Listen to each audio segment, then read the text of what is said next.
Hello दोस्तों, कैसे हैं आप सब। ऑनलाइन संस्कृत साहित्य के इस यूट्यूब प्लेटफॉर्म पर मैं आकिफ सैफ़ी आप सभी का हार्दिक स्वागत करता हूं। दोस्तों, काफ़ी दिनों से सोच रहे थे कि यूजीसी नेट फर्स्ट पेपर का सिलेबस जो कि तैयारी कर रहे छात्रों को बहुत परेशान करता है। चीज़ों को समझना बहुत मुश्किल हो जाता है। कोई पर्टिकुलर किताब इसकी नहीं है, गाइड्स मार्केट में बहुत सारी मिल जाती हैं। कुछ चीज़ें जो मैंने महसूस की, जो वास्तव में परेशानी क्रिएट करती हैं छात्रों के लिए, उनके विषय में डिस्कस करना बहुत ज़्यादा ज़रूरी होता है। आप सभी को पता है, ये जो चैनल है ऑनलाइन संस्कृत साहित्य, इस चैनल का नाम है। और इस चैनल पर यूजीसी नेट सेकंड पेपर की जो संस्कृत का 25 कोड का पेपर है, उसकी तैयारी मुख्य रूप से की जाती है। लेकिन हमारा कुछ प्रयास है कि यूजीसी नेट का जो फर्स्ट पेपर है उसका भी कुछ ना कुछ पार्ट यहाँ पर उपलब्ध कराया जाए, सुविधा आपको हो। मैंने ये सोचा है कि यूजीसी नेट का जो फर्स्ट पेपर है उसके जितने भी चैप्टर्स यूजीसी नेट ने अपने सिलेबस में लगाए हुए हैं, चाहे वो टीचिंग एप्टीट्यूड हो, चाहे वो रिसर्च हो, चाहे वो फिर डीआई का कोई भी पोर्शन हो, मैथ का कुछ भी हो, या फिर रीजनिंग हो, या फिर आईसीसी हो, या फिर पर्यावरण का कुछ हो, कुछ भी हो, यानी बोध हो, इत्यादि जितने भी चैप्टर्स यूजीसी नेट के फर्स्ट पेपर में पाठ्यक्रम के रूप में लगाए हैं, उन सब का अध्ययन हम इस चैनल पर करें। आपको इस चैनल पर जुड़ने के लिए कोई पैसा नहीं देना है, बिल्कुल फ्री निःशुल्क ये कक्षाएं हैं। और थंबनेल में भी आपने देखा है कि ये जो कक्षाएं हैं निःशुल्क हैं। ये जो कक्षाएं हैं ये 10 बजे से, मॉर्निंग में 10 बजे से आपको डेली क्लास इसकी मिल जाया करेगी। और 2024 जो जून का पेपर आएगा उसमें लगभग हम इसका 70% सिलेबस कवर करवा देंगे। ठीक है, ये पहली वीडियो है टीचिंग एप्टीट्यूड की। लगभग 8 वीडियो, 9 वीडियो या 10 वीडियो जिसकी यदि बने तो इसमें कोई आश्चर्य की बात नहीं होगी, क्योंकि जो टीचिंग एप्टीट्यूड है ये थोड़ा सा चैप्टर्स बड़ा है। ये जो चैप्टर है ये थोड़ा सा क्या है, बड़ा है। इसका जो आकार है वो थोड़ा सा क्या है, बाकी चैप्टर्स के मुकाबले। रिसर्च भी अपने आप में एक बहुत बढ़िया और बहुत ही गहरा चैप्टर है, लेकिन टीचिंग एप्टीट्यूड जो है ये भी थोड़ा सा सस्पेंस क्रिएट कर देता है जो शिक्षार्थी हैं उनके लिए। चलिए, अब हम बात कर रहे थे कि ये एक पीडीएफ के रूप में है, और ये जो पीडीएफ है आपको ऑनलाइन संस्कृत साहित्य के टेलीग्राम चैनल पर मिल जाएगी। वहाँ पर जाइए और टेलीग्राम चैनल को ज्वाइन कर लेना है। ठीक है। अच्छा, ये मैं इतना ही लिखता हूँ जितना मुझे बताना होता है, समझाना होता है। इससे ज़्यादा मैं नहीं लिखता हूँ। तो जब तक ये जो पीडीएफ है कंप्लीट नहीं होगी तब तक मैं इसको टेलीग्राम चैनल पर नहीं अपलोड करूँगा। तो आपको टेलीग्राम चैनल ज्वाइन कर लेना है, क्योंकि जो चीज़ें होती हैं मैं वहाँ पर अपडेट देता रहता हूँ, और जो भी कंसेशन होती है मैं वहाँ पर जा कर के देख लेता हूँ। अच्छा, उसके अलावा हमारा फेसबुक पेज भी है ऑनलाइन संस्कृत साहित्य के नाम से। आप कुछ भी किसी भी सोशल मीडिया पर यदि आप सर्च करेंगे तो सब जगह हमारा अकाउंट आपको मिल जाएगा। और हम बात करते हैं अब थोड़ी सी चैनल की। ये जो चैनल है इसको आपके स्नेह की आवश्यकता है। मेरा ये आपसे वादा है कि टीचिंग एप्टीट्यूड या जो भी अन्य चैप्टर हैं, एक टॉपिक भी छूटने वाला नहीं है। सारा का सारा हम आने वाली जो भी 10, 20 या 25, 30 जो भी जितनी भी वीडियो बनेंगी, हम जो इन वीडियो को निसंदेह आप तक पहुंचाएंगे, और किसी प्रकार का शुल्क आपको देने की आवश्यकता नहीं है। और थोड़ा सा यदि आप देखेंगे, सोचेंगे तो चीज़ें समझ में भी आएंगी। ठीक है। और जो भ्रांतियां हैं उनको हमें इग्नोर करना है, क्योंकि हर जगह फैलती रहती हैं। चलिए, हम प्रारंभ करते हैं आज की कक्षा। बोर हमें होना नहीं है। ठीक है। चलिए फटाफट से अपनी स्क्रीन पर आ जाते हैं। आप सभी को पता है कि इस चैनल का नाम ऑनलाइन संस्कृत साहित्य है और आकिफ सैफ़ी मेरा नाम है। ठीक है। अब देखिए, यदि हम बात करें टीचिंग एप्टीट्यूड की, किसकी बात करें, टीचिंग एप्टीट्यूड की, तो ये जो टीचिंग एप्टीट्यूड है इसको हिंदी में शिक्षण अभिक्षमता भी कहते हैं। देखिए यहाँ पर कहीं कहीं पर टाइपिंग मिस्टेक हो गई है, तो आपको माइंड नहीं करना है। आप काफ़ी समझदार बच्चे हैं, असिस्टेंट प्रोफेसर के लेवल की आप तैयारी कर रहे हैं, तो ये चीज़ें छोटी छोटी जो है इनको इग्नोर कर देना है, क्योंकि मैं बहुत जल्दी जल्दी इन चीज़ों को टाइप करता हूँ, तो कहीं ना कहीं चीज़ें गड़बड़ हो जाती हैं। ठीक है, तो जो चीज़ें इसमें आपको लगेंगी कि ये यहाँ पर थोड़ी सी मिस्टेक है, राइटिंग में मिस्टेक है, लिखावट में अशुद्धियाँ हैं, तो उनको आपको इग्नोर करना है और अपने नोट्स जो भी आप बनाएंगे उसमें सही से लिखना है। ठीक है, और एक काम और मेरे कहने से आप करिए कि ये जो इसका कमेंट बॉक्स है ये आपके लिए हमेशा खुला रहेगा, तो इसमें आप कमेंट करके बताना है कि कितने जो छात्र हैं इस कक्षा को ज्वाइन करते हैं और क्या आपकी प्रतिक्रिया रहती है, वीडियो कैसी लगती है, लेक्चर कैसा लगता है, इन सारी चीज़ों को आपको कमेंट बॉक्स में बताना है। ठीक है, चलिए हम क्लास प्रारंभ करते हैं बिल्कुल भी देरी ना करते हुए। अब हम बात करते हैं शिक्षण अभिक्षमता की। किसकी बात करते हैं? शिक्षण अभिक्षमता। इसको इंग्लिश में टीचिंग एप्टीट्यूड भी कहते हैं। टीचिंग जानते हैं आप? टीचिंग, यदि आप इतने अच्छे लेवल के एग्ज़ाम की तैयारी कर रहे हैं तो आपको टीचिंग शब्द तो पूर्णतः स्पष्ट होगा कि टीचिंग क्या है। तो टीचिंग जो है उसको हिंदी में शिक्षण कहा जाता है। अच्छा, ये जो शिक्षण है ना, ये जो शिक्षण है ये शिक्ष धातु से मिलकर के बना है। कौन सी धातु से बना है? ये शिक्ष धातु से। अच्छा, ये जो शिक्ष धातु है ये कहाँ प्रयोग होती है? शिक्षा के अर्थ में। जहाँ कहीं भी सिखाने की प्रक्रिया में या शिक्षा में कहीं भी हमें किसी शब्द का प्रयोग करना होता है या किसी धातु का प्रयोग करना होता है तो हम वहाँ पर शिक्ष धातु का प्रयोग करते हैं, क्योंकि ये जो धातु है ये सिखाने के अर्थ में प्रयोग की जाती है। बात समझ में आ रही है कि नहीं आ रही है? जो भी चीज़ें क्लियर ना हो कमेंट बॉक्स में बताना, मैं सबकी प्रतिक्रिया को देखता रहूँगा।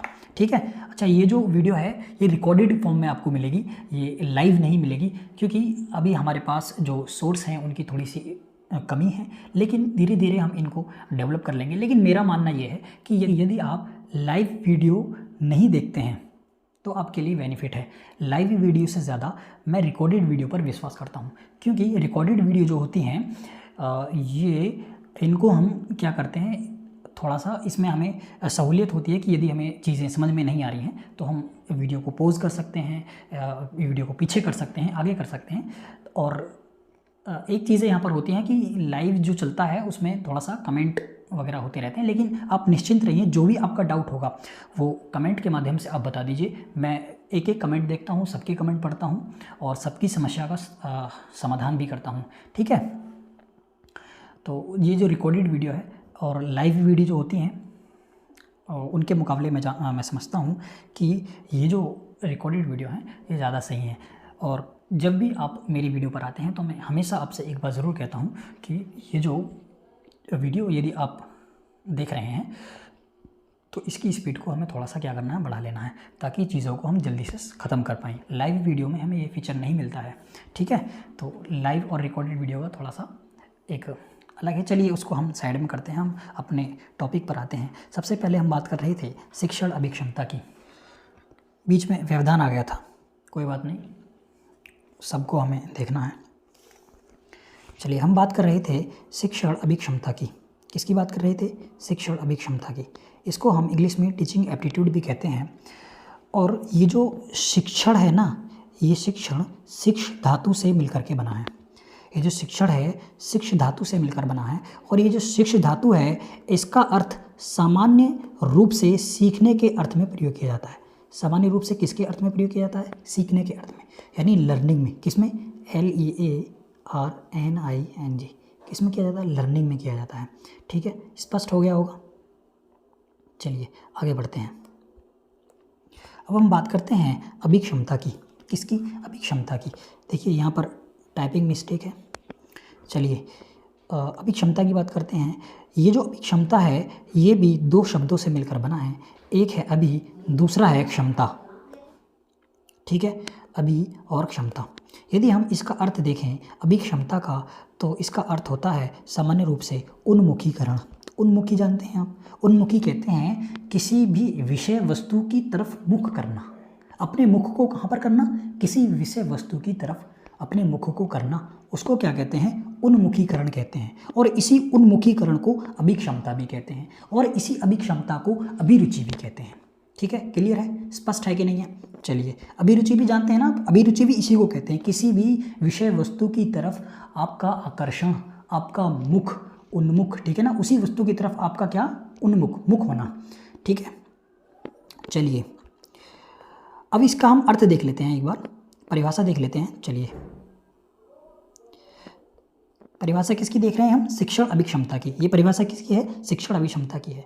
हमने शिक्षण शब्द को देख लिया। शिक्षण शब्द जो है वो शिक्ष धातु से मिलकर बना है, जिसका सामान्य रूप से अर्थ होता है सीखना। और दूसरा हमने शब्द देखा था अभिक्षमता। अभिक्षमता में जो अभिक्षमता है इसका सामान्य रूप से अर्थ होता है उन्मुखीकरण। अब इसका हम पूरा अर्थ निकाल लेंगे। इसका अर्थ यदि हम देखें तो इसकी परिभाषा बन जाती है कि किसी भी विषय को सीखने के लिए, कोई भी विषय है उसको सीखने के लिए छात्र का उस विषय के साथ जो उन्मुखीकरण है ना, जो उस विषय के साथ क्या है, वो उन्मुख हो गया है, उस विषय के साथ जुड़ गया है, उस विषय के साथ उसकी रुचि हो गई है, ठीक है, उसी को हम क्या कहते हैं, शिक्षण अभिक्षमता कहते हैं, शिक्षण अभिरुचि कहते हैं, शिक्षण अभिवृत्ति कहते हैं। अनेक परिभाषाएं इसकी होती हैं। चलिए, बात क्लियर है, इतनी बात स्पष्टता आप समझ गए होंगे, ठीक है। आगे हम बात करते हैं कोई भी शिक्षण कार्य करने के लिए हमें सबसे पहले किसी भी समस्या का सामना करना पड़ता है। देखिए, जब भी हम कोई भी कार्य करने के लिए जाते हैं, हम शिक्षण कार्य की बात नहीं करते, हम कोई भी कार्य करने के लिए जाते हैं तो हमें सबसे पहले उस कार्य को करने के लिए कुछ ना कुछ समस्या आती है, ठीक है। आप मान लीजिए ट्रेन में कहीं पर जा रहे हैं तो समस्या क्या आएगी, सबसे पहले तो आपको घर से निकलना पड़ेगा। घर से निकलने के लिए आपको किसी वाहन का सहारा लेना पड़ेगा। तो यदि वाहन आपका है तो कोई समस्या नहीं होगी, लेकिन यदि आपके पास आपका वाहन नहीं है तो फिर बाहर से ऑटो वगैरह में आपको समस्या आएगी। तो कहने का अर्थ ये है कि जब भी हम कार्य करने के लिए जाते हैं, कुछ भी कार्य करने के लिए जाते हैं तो हमारे सामने कुछ ना कुछ समस्या ज़रूर आती है।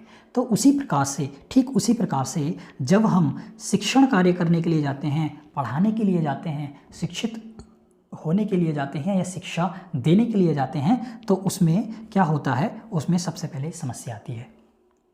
क्लियर है, बात समझ में आई कि नहीं आई। चलिए, उसके बाद उस समस्या के समाधान के लिए हम उद्देश्य बनाते हैं, ठीक है। मान लीजिए आप घर से बाहर निकले, आपको टेम्पू नहीं मिला, ऑटो नहीं मिला, और ऑटो नहीं मिलने पर आपने व्यवस्था की, उसका कुछ ना कुछ उद्देश्य बनाया होगा, है नहीं। फिर उद्देश्य आपने बनाया कि अच्छा ऑटो नहीं मिल रहे हैं तो फिर हम ट्रेन से चलते हैं। आपने फैसला किया कि हम किससे चलते हैं, ट्रेन से चलते हैं। तो ऐसे ही जब भी हम शिक्षण कार्य करने के लिए जाते हैं तो क्या आता है, समस्या आती है। अब उस समस्या के समाधान के लिए हम क्या करते हैं, उस समस्या के समाधान के लिए हम कुछ ना कुछ उद्देश्य बनाते हैं। शिक्षण कार्य करने के समस्या आई, और समस्या आने के पश्चात हमने क्या किया, हमने उस समस्या के समाधान के लिए उद्देश्य बना लिए कि ये काम करेंगे और हमारी समस्या क्या हो जाएगी, समाप्त हो जाएगी, ठीक है। अब फिर जब हमारा उद्देश्य बन गया तो फिर हम क्या करेंगे, शिक्षण कार्य करेंगे। जब हमारा उद्देश्य बन गया तब हम क्या करेंगे, शिक्षण कार्य करेंगे। और शिक्षण कार्य करने के बाद क्या होगा, मूल्यांकन होगा। मूल्यांकन होगा कि नहीं होगा। अब देखिए, यदि कोई बच्चा आपके पास पढ़ने के लिए आता है, सपोज़ करिए यदि कोई बच्चा आपके पास पढ़ने के लिए आता है तो अपनी कुछ ना कुछ समस्या को लेकर के आएगा। मान लीजिए उस पर मैथ नहीं आता है तो वो कहेगा कि गुरुजी हमें मैथ सिखा दीजिए। तो कुछ ना कुछ तो उसके पास समस्या है, और उस समस्या के समाधान के लिए आप कुछ ना कुछ उद्देश्य बनाएंगे। पहले उसकी स्ट्रेटजी को जानेंगे, उसको कितना आता है उतना देखेंगे, आप इसको सामान्य कैलकुलेशन आती है या नहीं आती है वो देखेंगे, और उसके आधार पर आप उद्देश्य बनाएंगे कि पहले इस चैप्टर को इसको पढ़ाया जाए, फिर इसको पढ़ाया जाए, फिर इसको पढ़ाया जाए, ताकि इसको विषय क्या हो जाए, आसानी से समझ में आ जाए, ठीक है। और जब आप उद्देश्य बना लेंगे तो फिर उद्देश्य बनाने के बाद फिर उसको पढ़ाएंगे। ऐसा तो नहीं होगा कि आपने उद्देश्य बनाया और छोड़ दिया, ऐसा तो नहीं होगा। तो क्या होगा कि उद्देश्य बनाने के बाद फिर आपको उसी उद्देश्य के अनुसार क्या करेंगे, कार्य करेंगे, शिक्षण कार्य करेंगे, ठीक है। बात समझ में आ रही कि नहीं आ रही। अब उसी शिक्षण कार्य को करने के पश्चात जब आपका शिक्षण कार्य पूरा हो जाएगा, जब छात्र मैथ में एक्सपर्ट हो जाएगा तो फिर आप क्या करेंगे, आप उस शिक्षक को, उस विद्यार्थी को, उस छात्र को पढ़ाया है उसका क्या करेंगे, मूल्यांकन करेंगे। यानी कि उसका टेस्ट लेंगे कि जो मैंने बताया, पढ़ाया, समझाया, सिखाया है ये बच्चे को अच्छी तरह से आया है, नहीं आया है, ठीक है। तो ये क्या करेंगे, मूल्यांकन करेंगे। तो शिक्षण की प्रक्रिया में ये चारों चीज़ें क्या हैं, महत्वपूर्ण हैं। ये चारों चीज़ें कौन कौन सी हैं, पहली है समस्या, दूसरी है उद्देश्य, तीसरी है शिक्षण कार्य और चौथी है मूल्यांकन। याद रहेगी, मैंने यहाँ पर ये लिख भी दिए हैं चारों के चारों। देखिए इसको हम थोड़ा सा और ऊपर कर लेते हैं। यहाँ पर चारों लिखे हुए हैं, दिख रहा है आपको। सबसे पहले यहाँ पर समस्या दी हुई है, फिर उद्देश्य है, फिर शिक्षण कार्य है और फिर मूल्यांकन है। बात क्लियर है कि नहीं है? एक एक चीज़ें हमें आसानी से समझ में आएंगी, बिल्कुल भी घबराना नहीं है, ठीक है। वीडियो को शेयर कर देना। यदि आपको ज़रा भी लगे कि वीडियो में दम है और चीज़ें हमारी समझ में आ रही हैं तो क्या करना है, वीडियो को थोड़ा सा शेयर कर देना है और चैनल को ज़रूर सब्सक्राइब कर दीजिए, ठीक है। आज मैं बातें इसलिए कर रहा हूँ क्योंकि ये फर्स्ट वीडियो है, ठीक है। आगे से हम बिल्कुल भी अपने ही टॉपिक पर, अपनी ही जो चीज़ें पढ़ रहे हैं केवल उन्हीं पर ध्यान देंगे। बातें तो 1% भी आपको देखने को नहीं मिलेंगी, ठीक है। चलिए, इतनी बात क्लियर है कि नहीं है? इतनी बात आप सभी को स्पष्ट है? अगर चीज़ें स्पष्ट होती जाए ना तो कमेंट बॉक्स में बताते रहना कि ये मेरे समझ में आ गया, ये मेरे समझ में आ गया, ठीक है। चलिए अब हम बात करते हैं एडम रॉस की। मैंने आपको पहले भी बोला है कि जो टाइपिंग मिस्टेक्स हैं वो हो जाती हैं, तो माइंड नहीं करना है हमें और जो चीज़ें हैं उनको थोड़ा सा सुधार लेना है, ठीक है। अब हम बात करते हैं एडम रॉस की। एडम रॉस जो हैं वो शिक्षण प्रक्रिया को दोमुखी मानते हैं। शिक्षण प्रक्रिया को कैसी मानते हैं? दोमुखी आप जानते हैं। दोमुखी का मतलब है कि इसमें दो लोग इसमें कार्य करते हैं। एक जो कार्य करता है वो होता है छात्र और एक जो होता है दूसरे पक्ष में जो होता है वो होता है शिक्षक, दूसरा होता है शिक्षक, ठीक है। दोमुखी का मतलब है कि इस प्रकार से दोमुखी का अर्थ होता है कि इसमें दोनों ही चीज़ों की, दोनों ही तत्वों की आवश्यकता होती है। ऐसा नहीं होगा कि शिक्षण कार्य करने के लिए आप जा रहे हैं तो केवल छात्र से ही शिक्षण कार्य पूर्ण हो जाएगा। ऐसा होगा क्या? मुझे बताओ, ऐसा होगा क्या कि केवल छात्र से ही शिक्षण कार्य पूरा हो जाए? या ऐसा भी नहीं होगा कि केवल शिक्षक उस कार्य को पूरा कर दे? जब तक छात्र और शिक्षक दोनों मिलकर के एक साथ कार्य नहीं करेंगे, शिक्षक जब तक नहीं सिखाएगा, छात्र उसको नहीं सीखेगा, तब तक शिक्षण प्रक्रिया पूरी नहीं होगी, तब तक शिक्षण प्रक्रिया पूर्ण नहीं होगी। इतनी बात क्लियर है? दोमुखी इसलिए कहते हैं क्योंकि इसमें दोनों का उन्मुखीकरण जरूरी है, दोनों का विषय वस्तु में लगाव क्या है, जरूरी है। बात समझ में आई? दोमुखी इसलिए मानते हैं क्योंकि इसमें छात्र और शिक्षक दोनों की आवश्यकता होती है, ठीक है। किसी एक पर निर्भर होकर के शिक्षण प्रक्रिया को पूर्ण नहीं किया जा सकता है, यानी ऐसा नहीं होगा कि केवल छात्र शिक्षण प्रक्रिया को पूरा कर ले, या ऐसा नहीं होगा कि केवल शिक्षक इस प्रक्रिया को पूरा कर ले। अब इतनी बात आपको समझ में आई कि नहीं आई? इतनी बात तो आपको समझ में आ गई होगी। चलिए आगे बढ़ते हैं, ठीक है, आगे बढ़ते हैं।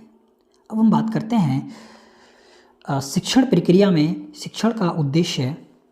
चलिए अब हम बात करते हैं शिक्षण प्रक्रिया में शिक्षण का उद्देश्य हम पढ़ेंगे, शिक्षण का अर्थ हम पढ़ेंगे, उसके बाद शिक्षण का उद्देश्य पढ़ेंगे, फिर उसके बाद शिक्षण की अवस्थाएं पढ़ेंगे, फिर शिक्षण के स्तर पढ़ेंगे और फिर शिक्षण व्यूह रचना पढ़ेंगे, ठीक है। क्या क्या पढ़ेंगे हम? ये जो शिक्षण की प्रक्रिया है ना, इस शिक्षण की प्रक्रिया में हम क्या क्या पढ़ेंगे? शिक्षण का अर्थ पढ़ेंगे, शिक्षण के उद्देश्य पढ़ेंगे, शिक्षण की अवस्थाएं पढ़ेंगे, शिक्षण के स्तर पढ़ेंगे और शिक्षण व्यूह रचना पढ़ेंगे। क्लियर है? इतनी बात आप सभी को स्पष्ट है? चलिए ये क्लास आपको 10 बजे से डेली मिल जाया करेगी, ठीक है। ये वाला चैप्टर पूरा होगा तो इसके बाद हम रिसर्च का शुरू कर देंगे, या पर्यावरण का, या फिर और भी जो हमें चैप्टर्स करने तो सभी हैं, तो जो भी हमें ठीक लगेगा हम उसको, या जो आपकी डिमांड होगी। चलिए कमेंट बॉक्स में आपको बताना है कि कौन सा इस चैप्टर के बाद हम कौन सा चैप्टर शुरू करें, ठीक है। चलिए अब देखिए क्या क्या पढ़ना है हमें, क्या क्या पढ़ना है। शिक्षण का अर्थ हमें पढ़ना है, शिक्षण का उद्देश्य हमें पढ़ना है, शिक्षण की अवस्थाएं हमें पढ़नी है, स्तर पढ़ना है, शिक्षण व्यूह रचना पढ़नी है। इतनी चीज़ें हमें पढ़नी है। अब हमने शिक्षण का अर्थ पढ़ लिया है कि नहीं पढ़ लिया है? सभी मुझे बताइए कमेंट करके शिक्षण का अर्थ क्या होता है। कमेंट बॉक्स में यदि आपको शिक्षण का अर्थ समझ में आ गया है तो कमेंट बॉक्स में मुझे शिक्षण का अर्थ आपको क्या करना है, बताना है। अब हम क्या करते हैं, शिक्षण के उद्देश्य की तरफ चलते हैं। कहाँ चलते हैं? शिक्षण के उद्देश्य की तरफ। चलिए क्या है भाई शिक्षण का उद्देश्य? शिक्षण का उद्देश्य क्या है? अच्छा, कोई भी हम कार्य करते हैं उसका कुछ ना कुछ उद्देश्य बनाते हैं और उसी उद्देश्य की पूर्ति के लिए हम कार्य करते हैं। करते हैं कि नहीं करते हैं? उसी उद्देश्य की पूर्ति के लिए हम उस कार्य को करते हैं। तो शिक्षण का उद्देश्य क्या है? क्या उद्देश्य है? यदि कोई व्यक्ति शिक्षा पा लेगा तो फिर वो क्या करेगा? शिक्षा का मुख्य उद्देश्य क्या है? चलिए, आज के समय में शिक्षा का जो उद्देश्य है वो किसी भी व्यक्ति का सर्वांगीण विकास करना है। कैसा विकास करना है? सर्वांगीण विकास करना है। सर्वांगीण जो विकास है ना, ये कैसा विकास होता है? ये सर्वांगीण का अर्थ होता है कि सभी प्रकार का विकास। कैसा विकास? सभी प्रकार का विकास। अब सभी प्रकार के विकास में बहुत सारे विकास क्या होते हैं? शामिल होते हैं। सर्वांगीण विकास के अंतर्गत मुख्य निम्न विकास शामिल हैं। वैसे तो बहुत सारे हैं, लेकिन मैं कुछ ही यहाँ पर लिख रहा हूँ। बहुत सारे विकास सर्वांगीण विकास के हिस्से हैं, बहुत सारे हो सकते हैं, लेकिन मैं कुछ ही विकास यहाँ पर लिख रहा हूँ, ठीक है, और जो परीक्षा की दृष्टि से महत्वपूर्ण भी होते हैं। चलिए,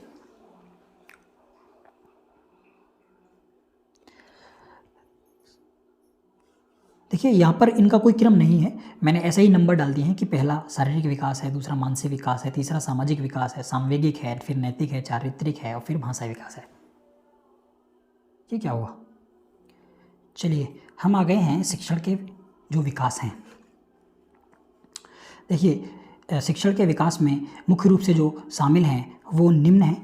वो कौन कौन से हैं? शारीरिक विकास है, मानसिक विकास है, सामाजिक विकास है, सांवेगिक विकास है, नैतिक विकास है, चारित्रिक विकास है, भाषाई इत्यादि बहुत सारे विकास इसमें शामिल हैं, ठीक है। ऐसा नहीं है कि ये शारीरिक विकास मैंने पहले नंबर पर लिखा है तो ये पहला ही होगा, ये दूसरा भी हो सकता है, तीसरा भी हो सकता है, चौथा भी हो सकता है, तो ये कोई क्रम नहीं है नहीं। शारीरिक विकास, मानसिक विकास, सामाजिक विकास, ये मैंने आपको ऐसे ही नंबर डाल दिया है बताने के लिए, ठीक है। अब हम बात करते हैं शारीरिक विकास की। कौन से विकास की? शारीरिक विकास की हम बात करते हैं। चलिए, आ जाते हैं शारीरिक विकास की तरफ। अच्छा, समझ में तो आ रहा है ना इतना? ठीक है, समझ में आना चाहिए। मुख्य उद्देश्य हमारा इतना ही है कि चीज़ें हमें अच्छे से क्लियर हों। शारीरिक विकास क्या होता है? अब देखिए, जैसे कि नाम से ही इसका स्पष्ट हो जाता है कि शारीरिक विकास जो है, इसके नाम से ही स्पष्ट हो जाता है कि किसी भी व्यक्ति के शरीर का विकास। किसका विकास? शरीर का विकास, ठीक है। और शरीर के विकास को ही हम क्या कहते हैं? शारीरिक विकास कहते हैं। और ये जो विकास है इसके बहुत सारे माध्यम हो सकते हैं। बहुत सारे माध्यम, कौन कौन से माध्यम हो सकते हैं? शारीरिक विकास करने के लिए बहुत सारे माध्यम कौन कौन से हो सकते हैं? जैसे पीटी हो सकता है, योगा हो सकता है, खेल हो सकता है, दौड़ हो सकता है, इत्यादि बहुत सारे क्या हो सकते हैं? इसके माध्यम हो सकते हैं। इन माध्यमों से हम शारीरिक विकास को क्या कर सकते हैं? बढ़ा सकते हैं, या शारीरिक विकास को कर सकते हैं, ठीक है। अपने शरीर का क्या कर सकते हैं? डेवलप कर सकते हैं। जैसे पीटी वगैरह होती है कॉलेजों में, स्कूलों में पीटी वगैरह होती है, उससे भी हमारे शरीर का विकास होता है। बहुत से लोग जो स्कूल में नहीं पढ़ते हैं, योगा वगैरह करते हैं, तो उससे भी हमारा शारीरिक विकास होता है। खेल वगैरह होती है, उससे भी हमारे शरीर का विकास होता है। दौड़ वगैरह जो हम लगाते हैं या जितना हम दौड़ते हैं उससे क्या होता है? इन सब चीज़ों से हमारे शरीर का क्या होता है? विकास होता है। हमारी मांसपेशियाँ जो हैं वो रेगुलरली जब कुछ एक्सरसाइज करती हैं तो वो क्या होती हैं? वो थोड़ी थोड़ी डेवलप होती हैं, ठीक है। कितने लोग आप में से जिम जाते हैं? कितने लोग आप में से जिम जाते हैं? कमेंट में बताना। तो जो जो लोग जिम जाते हैं, समझिए उनका शारीरिक विकास हो रहा है, ठीक है। उनका शारीरिक विकास रुक नहीं रहा है, ठीक है।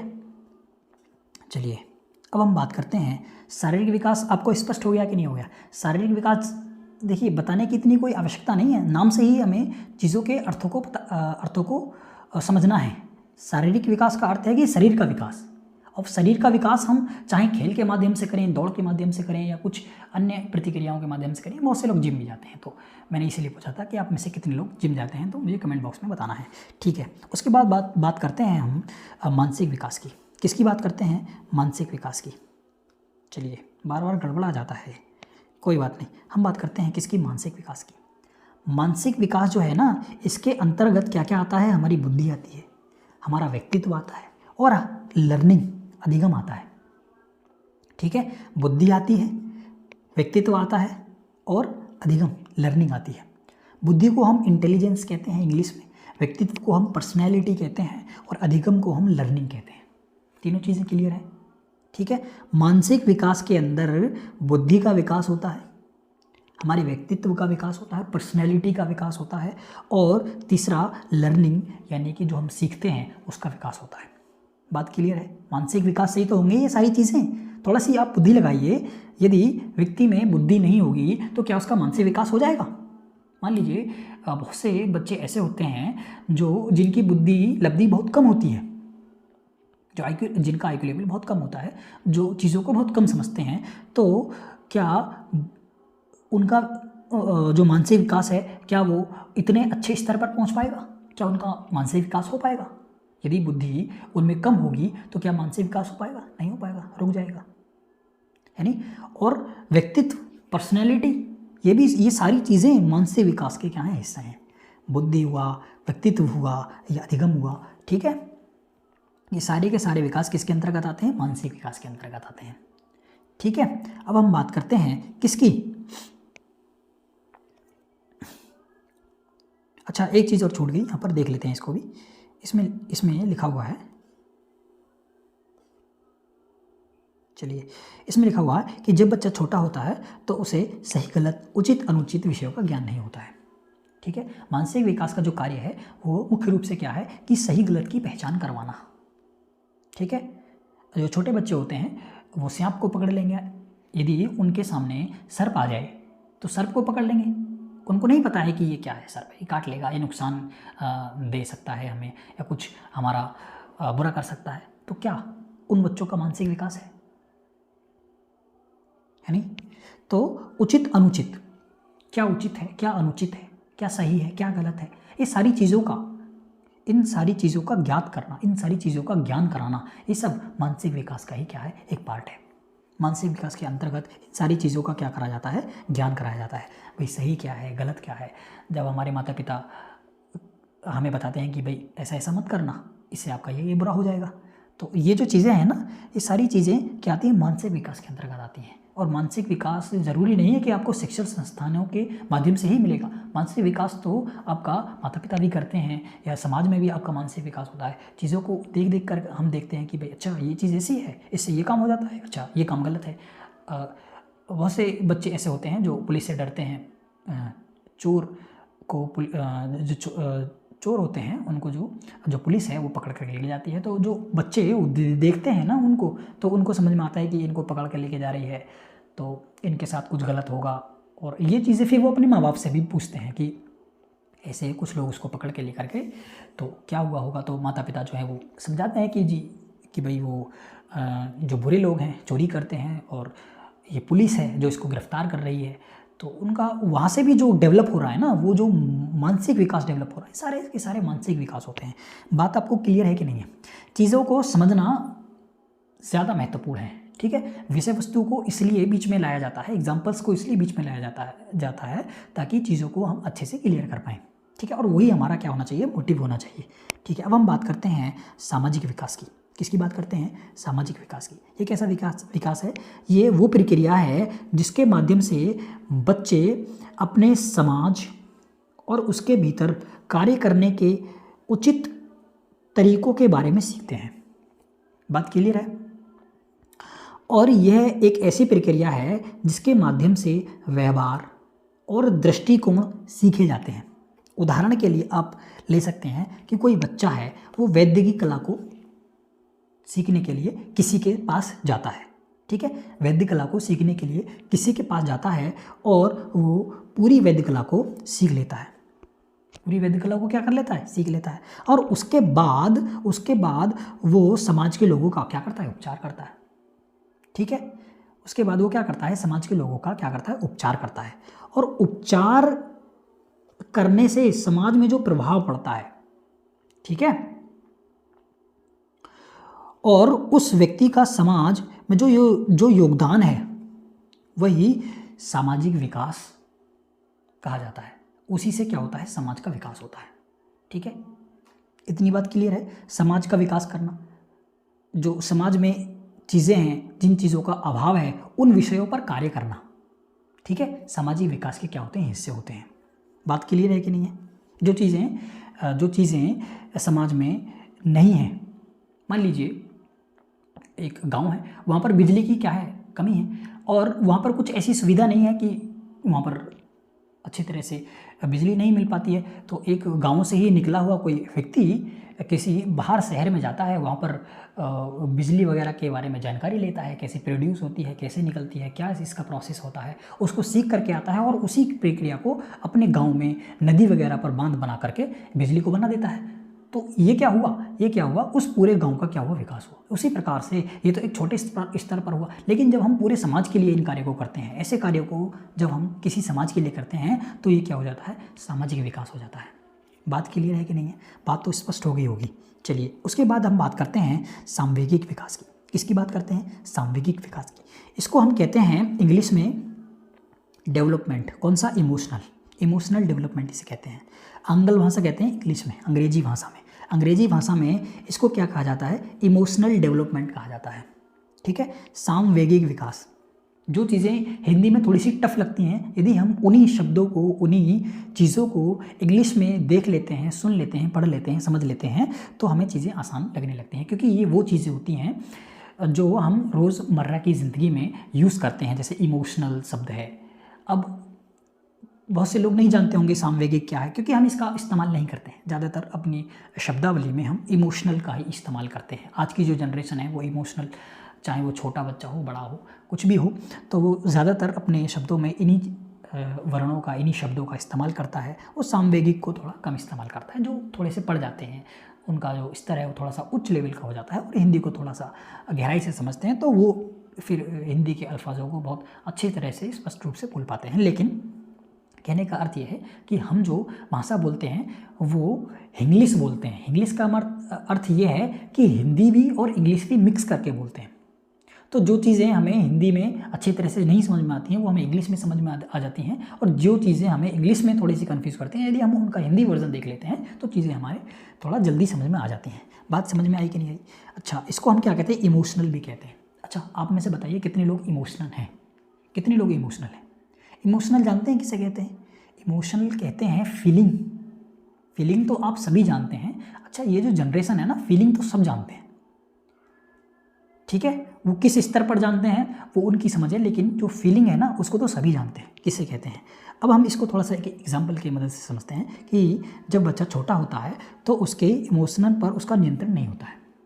ठीक है, जब बच्चा छोटा होता है तो उसके इमोशनल पर, उसकी फीलिंग्स पर उसका कंट्रोल नहीं होता है। कहीं भी रो देगा, कहीं भी बैठ जाएगा, किसी भी तरीके से खा लेगा, पी लेगा, हंस लेगा।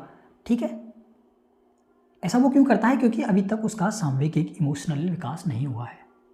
अब आप इतने बड़े हो गए हैं, तो आप मुझे एक बात बताइए कि आप जिस स्थिति में अब हैं, जिस एज में आप हैं, क्या समाज के सामने बैठ करके रो देंगे? किसी के सामने रो लेंगे? अब मुझे बताइए, रो लेंगे क्या? नहीं रोएंगे ना। आप किसके सामने रोएंगे? आप उन व्यक्तियों के सामने रोएंगे जो व्यक्ति आप पर विश्वास करते हैं। बताइए मुझे, जो व्यक्ति आप पर विश्वास करते हैं, आप पर भरोसा करते हैं, आप उन्हीं व्यक्ति के सामने तो रोएंगे, या किसी भी व्यक्ति के सामने आप रो लेंगे? उसी व्यक्ति के सामने आप हंसेंगे जिस पर आप विश्वास करते हैं। वो आपके माता पिता हो सकते हैं, आपके भाई बंधु हो सकते हैं, या आपके पति पत्नी हो सकते हैं, या मित्रगण हो सकते हैं, बॉयफ्रेंड गर्लफ्रेंड इत्यादि बहुत सारे संबंध हैं। तो केवल हम उन्हीं व्यक्तियों के सामने अपनी इमोशंस को रखते हैं, अपनी फीलिंग्स को रखते हैं जो उनको समझता है। रास्ते पर चलते हुए किसी भी व्यक्ति को रोक करके आप उसके सामने नहीं रोएंगे। क्यों नहीं रोएंगे? क्योंकि अब आपका जो इमोशनल है ना वो डेवलप हो गया है। अब आपको पता चल गया है कि कहाँ पर आपको रोना है, कहाँ पर आपको हंसना है, कहाँ पर आपको क्या प्रतिक्रिया करनी है। छोटा बच्चा इन चीज़ों को नहीं जानता है, वो किसी के सामने रो देता है, किसी के सामने हंस देता है, किसी के सामने कुछ भी प्रतिक्रिया कर देता है। क्यों? क्योंकि अभी उसका जो इमोशनल है वो भी डेवलप नहीं हुए हैं, उसका सामवेगिक विकास नहीं हुआ है। बात समझ रहे हैं ना? समझ रहे हैं? बात तो समझ में आ रही होगी, क्लियर हो रही है ना बात? ठीक है, कितने बच्चों को समझ में आ रही है? कितनी चीज़ें हमारी स्पष्ट हैं? कमेंट बॉक्स में बताते रहना। ठीक है, सामवेगिक विकास आपको समझ में आ गया कि नहीं आ गया? चलिए, अब इसको पढ़ने की आवश्यकता है क्या? समझ लेना आपने सामवेगिक विकास किसे कहते हैं। चलिए, इसको हम सामवेगिक विकास को समझ गए हैं। अच्छा, एक चीज़ और इसमें आपको याद रखनी है कि जैसे जैसे हमारी आयु बढ़ती है वैसे वैसे ही इसका विकास बढ़ता जाता है। देखिए, छोटा बच्चा जो है वो उसका भी विकास थोड़ा सा कम है, लेकिन जैसे जैसे उसकी उम्र बढ़ती रहेगी तो उसको चीज़ें समझ में आनी शुरू हो जाएंगी, उसको अपने पराई की समझ होने लगेगी, ठीक है। और उसको ये भी पता चल जाएगा कि यहाँ रोना है, यहाँ नहीं रोना है। तो ये चीज़ें किससे, आयु से कनेक्ट हैं। इतनी बात आपको याद रहेगी कि ये किससे संबंध है, आयु से संबंध है। तो जैसे जैसे आयु बढ़ती है वैसे वैसे क्या होता है, हमारा इमोशनल डेवलपमेंट बढ़ता जाता है। बात समझ में आ रही है, ठीक है। उसके बाद हम बात करते हैं भाषाई विकास की। किसकी बात करते हैं, भाषाई विकास की। भाषाई विकास क्या होता है, किसी भी भाषा का विकास, कोई बच्चा यदि इंग्लैंड में जन्म उसका हुआ है, किसी भी बच्चे का जन्म यदि इंग्लैंड में हुआ है तो क्या वो जन्म से ही अंग्रेजी बोलना शुरू कर देता है? बताइए मुझे, क्या वो बच्चा जन्म से ही अंग्रेजी बोलना शुरू कर देगा? या कोई बच्चा हिंदुस्तान में पैदा हुआ है, क्या वो जन्म से ही हिंदी बोलना शुरू कर देगा? या जो भाषा हम बोलते हैं क्या वो बचपन से ही बोलना शुरू कर देगा? नहीं करेगा ना, नहीं करेगा। क्यों नहीं करेगा? क्योंकि अभी उसका भाषाई विकास नहीं हुआ है। वो बचपन में किलकारियाँ मारता है, ठीक है, रोता है, हंसता है, ये सारी प्रतिक्रियाएं करता है, लेकिन भाषा का ज्ञान अभी उसको नहीं है, क्योंकि भाषा का जो विकास है ना उसको अभी नहीं हुआ है। बात समझ रहे हैं ना, समझ रहे? अच्छा, इस विकास के अंतर्गत किसी भी बच्चे का भाषा का विकास किया जाता है। उस बच्चे को शब्दों का ज्ञान कराया जाता है। सीधी भाषा में यदि मैं बोलूँ, शब्दों का, पहले तो वर्णों का ज्ञान कराया जाता है। किसी भी बच्चे को वर्णों का ज्ञान होता है, वर्णों के बाद फिर शब्दों का ज्ञान होता है, और शब्दों के बाद दो शब्दों को मिलाकर के कैसे हम एक वाक्य बना लेते हैं, फिर उसका ज्ञान होता है। और फिर उस वाक्य से हम कैसे अर्थों को निकालते हैं, फिर उसका ज्ञान होता है। तो ये जो ज्ञान है ना, इसको हम 4 भागों में बांट सकते हैं। इसको कितने भागों में बांट सकते हैं? 4 भागों में, ठीक है। पहला जो भाग है उसको कहते हैं फोनिम। इसको क्या बोला जाता है? फोनिम बोला जाता है। इसे हिंदी में स्वनिम भी कहते हैं। इसको क्या कहते हैं? स्वनिम भी कहते हैं।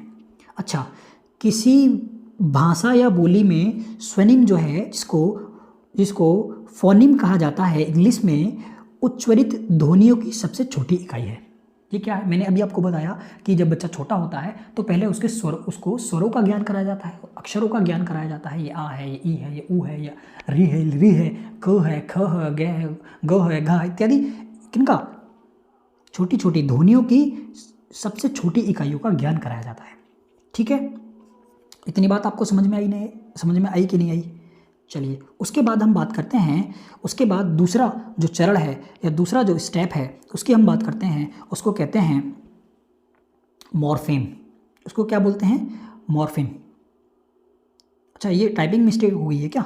चलिए इसको हम देख लेते हैं। चलिए अब हम बात करते हैं किसकी? मॉर्फेम की। अच्छा, कहाँ लिख लीजिए, आइए। चलिए, अच्छा, इसको हम यहाँ से काट देते हैं। इसको हम यहाँ पर लिख सकते हैं मॉर्फेम। क्या लिख सकते हैं? Morpheme, MORPHEM। ऐसे लिख लेना आपको, ठीक है ना? ऐसे लिख लेना है। क्या लिख सकते हैं इसको? मॉर्फेम। यहाँ से इसको काट देना। मैंने बोला था ना कि टाइपिंग में क्या हो जाता है, मिस्टेक हो जाती है। चलिए, वो हमारा विषय नहीं है, इसको तो हम यहाँ से काट ही देंगे। इतना तो आपने लिख लिया होगा। अब देखिए, इसे हिंदी में रूपिम कहते हैं। इसको हिंदी में क्या कहते हैं? रूपिम कहते हैं। यह भाषा उच्चार की लघुत्तम अर्थवान इकाई है। कैसी इकाई है? लघुत्तम है और अर्थवान है। ये जो ध्वनि की सबसे छोटी इकाई थी, ये क्या थी? ये लघुत्तम तो थी लेकिन अर्थवान नहीं थी। लघुत्तम तो थी, जैसे आ है वो लघुत्तम है, सबसे छोटा है, लघु है, लेकिन इसका कोई अर्थ नहीं है। इसका कोई अर्थ है क्या? बताइए मुझे। आ, ई, उ, ऋ, ए, ओ, ऐ, ओ, इनका कोई अर्थ है? नहीं है। तो यही बता रहे हैं कि ये जो भाषा उच्चार की लघुत्तम और अर्थवान इकाई है। बात समझ में आ रही है कि नहीं आई है? जैसे मैं बोलूँ अर्थ, इसके भी 2 अर्थ होते हैं। एक तो अर्थ होता है किसी भी शब्द का, जैसे हम अर्थ निकालते हैं, एक अर्थ हो गया, और दूसरा अर्थ इसका होता है धन। तो ये लघुत्तम इकाई है, लेकिन देखिए छोटे से उसमें आ गया, लेकिन इसका कुछ ना कुछ अर्थ है, कोई ना कोई तो इसका अर्थ है, अर्थवान है। बात समझ रहे हैं या नहीं समझ रहे हैं? अभी आप इतने छोटे तो नहीं है कि मैं इतना एक्सेप्ट तो आपसे कर ही सकता हूँ कि ये चीज़ें आपको समझ में आ रही होंगी। मैंने आपको शुरू में बताया था कि इसमें क्या होता है कि पहले छोटी छोटी वर्णों का ज्ञान कराया जाता है, जो अक्षर हैं उनका ज्ञान कराया जाता है। फिर उसके बाद जो लघुत्तम जो हमारे अर्थवान शब्द हैं उनका ज्ञान कराया जाता है। लघुत्तम अर्थवान शब्द हैं उनका क्या कराया जाता है, ज्ञान कराया जाता है। उसके बाद हम बात करते हैं वाक्य विन्यास की। उसके बाद हम किसकी बात करते हैं, वाक्य विन्यास की। ठीक है, वाक्य विन्यास किसे कहते हैं, किसी भी भाषा में जिन सिद्धांतों एवं प्रक्रियाओं के द्वारा वाक्य बनते हैं। अच्छा, वाक्य किसी न किसी सिद्धांत और प्रक्रिया के अनुसार बनते हैं। जैसे मैं बोलूँ राम खाना खाता है, राम खाना खाता है, मैंने इतना लिखा। ठीक है, मैंने इतना लिखा। यदि मैं इसके शब्दों को उलट पलट कर दूं, जैसे मैं इसे हा को इधर कर दूं, है राम खाना या खाता खाना, क्या इसका अर्थ हुआ, क्या इसका अर्थ हुआ, इसका कुछ अर्थ नहीं हुआ, है नहीं। तो वही ये यहाँ पर बता रहे हैं, वही बात बता रहे हैं कि किसी भी भाषा में जिन सिद्धांतों एवं प्रक्रियाओं के द्वारा वाक्य बनते हैं। सिद्धांतों और प्रक्रियाओं का मतलब है कि कहाँ पर कर्ता आएगा, कहाँ पर कर्म आएगा, कहाँ पर क्रिया आएगी, इन सब चीज़ों का ध्यान रख करके जब एक सेंटेंस बनाया जाता है, जब एक वाक्य का निर्माण किया जाता है, तो ये जो प्रक्रिया है ना, ये वाक्य विन्यास प्रक्रिया कही जाती है। और ये जब चीज़ें सिखाई जाती हैं तो ये दूसरे चरण के अंतर्गत, ये तीसरे चरण के अंतर्गत आ जाती हैं। ये तीसरा होगा। अच्छा, यहाँ पर भी गलत कर दिया है, बहुत टाइपिंग मिस्टेक हो रही है। चलिए, ये पहला मॉर्फिम था और उसके बाद दूसरा ये हो गया, यहाँ पर लिख देते हैं, ये दूसरा हो गया और ये यहाँ पर तीसरा हो जाएगा वाक्य विन्यास, ये तीसरा हो जाएगा और ये चौथा हो जाएगा। ठीक है, चार ही तो बताएं, ये चौथा हो जाएगा। ठीक है, अब आते हैं हम अर्थ विन्यास की तरफ। वाक्य विन्यास आपको समझ में आ गया है कि नहीं आ गया? चलिए, अब हम अर्थ विन्यास की तरफ चलते हैं। अर्थ विन्यास, वाक्य या पद। वाक्य तो आप जानते हैं, कोई सेंटेंस है या पद है, मान लीजिए कोई पद है, कोई भी एक पद मान सकते हैं। इसमें बच्चा शब्दों को क्रमबद्ध रखना सीखता है। क्रमबद्ध जानते हैं आप? क्रमबद्ध का मतलब है कि कौन कौन सी चीज़ को हमें कहाँ कहाँ पर रखना है। ठीक है, उसका सही क्रम क्या है, उसका सही क्रम लगाना है। जैसे कर्ता कहाँ पर आएगा, कर्म कहाँ पर आएगा, क्रिया कहाँ आएगी, इन सब पदों को क्रम में जमा कर, है नहीं, उन्हें बोलने लगता है। या ये सब क्या कहला जाता है, विन्यास, अर्थ विन्यास का ये सब क्या है, हिस्से हैं। ठीक है, इन्हीं को क्या बोला जाता है, अर्थ विन्यास कहा जाता है। बात क्लियर है कि नहीं है? ये चारों चीज़ें आपको समझ में आ गई, है नहीं? इन चारों चीज़ों को हम समझ लेंगे ना आसानी से। पहला है फॉर्मिम, दूसरा है मॉर्फिम, तीसरा है वाक्य विन्यास और चौथा है अर्थ विन्यास। ठीक है, चारों चीज़ें समझ में आ गई। अब हम बात करते हैं मानसिक विकास की। किसकी बात करते हैं? मानसिक विकास की। अच्छा, मानसिक विकास हो गया है मुझे लगता है शायद। चलिए मैं इसको देख लेता हूँ एक बार। चलिए कोई बात नहीं, एक बार ये हो गया है, वैसे एक बार हम इसको देख लेते हैं। अच्छा, ये जो मानसिक विकास है, मानसिक विकास के अंतर्गत बालक की विभिन्न मानसिक क्षमताओं का क्रमशः विकास होता है। ठीक है, मानसिक विकास के परिणाम स्वरूप बालक के व्यवहार में भी उल्लेखनीय परिवर्तन होता है। मानसिक विकास एक क्या है, सतत प्रक्रिया है और विकास की सभी अवस्थाओं में यह अनवरत रूप से चलती है, सभी प्रक्रियाओं में। और एक चीज़ यहाँ पर महत्वपूर्ण आ गई कि ये जो अधिगम है मानसिक विकास के अंतर्गत आता है। जो लर्निंग है ना, ये किसके अंतर्गत आता है, मानसिक विकास के अंतर्गत आता है। ये आपने पहले देख लिया है ना ऊपर, यहाँ पर भी मैंने आपको बताया था। एक बार फिर से इसको ऊपर ले आ जाते हैं। आ जाइए भैया, कहाँ चले गए?